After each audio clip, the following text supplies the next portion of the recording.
تحمل حدیث کی مختلف صورتوں کے اعتبار سے کچھ صیغے مقرر ہیں جن کو صیغ الادائی و تحمل کہا جاتا ہے۔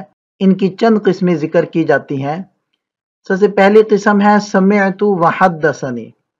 یہ دونوں صیغے اس صورت کے لیے ہیں جب حدیث استاد سے تنہا سنی ہو، اور اگر اس کے ساتھ سننے والا کوئی اور بھی ہو تو کہا جائے گا سمعنا و حدثنا، اور قال علی اور قال لنا کا بھی یہی حکم ہے۔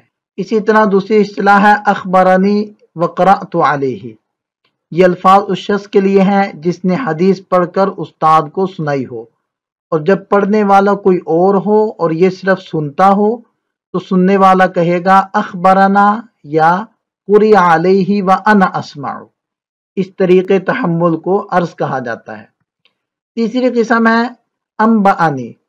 یہ بمعنی اخبرنی ہے، لیکن متاخرین کے عرف میں یہ اجازت مشافہتاً کے ساتھ خاص ہے۔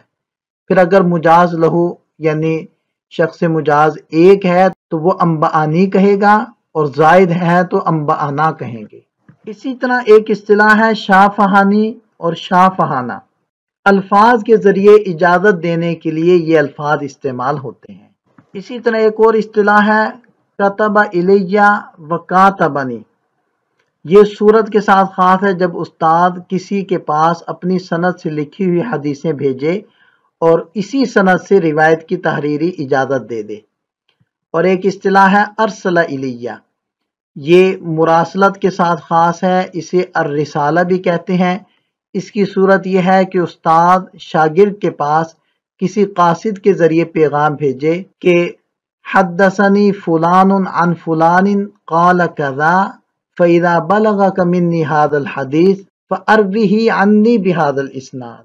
یہ ارسال کا مطلب ہوتا ہے۔ اسی طرح ایک اور اصطلاح ہے عن وقال، جبکہ اس کے ساتھ لنا یا لی نہ ہو۔ یہ الفاظ براہ راست سماع اور اجازت کی صراحت نہیں کرتے، البتہ براہ راست سماع اور اتصال کا احتمال ان میں ہوتا ہے اور انقطاع کا احتمال بھی ہوتا ہے۔ اسی طرح ایک اور اصطلاح ہے المناولہ۔ اس کی صورت یہ ہے کہ شیخ اپنی لکھی ہوئی احادیث یا کتاب اپنی سند کے ساتھ کسی کو دے دے۔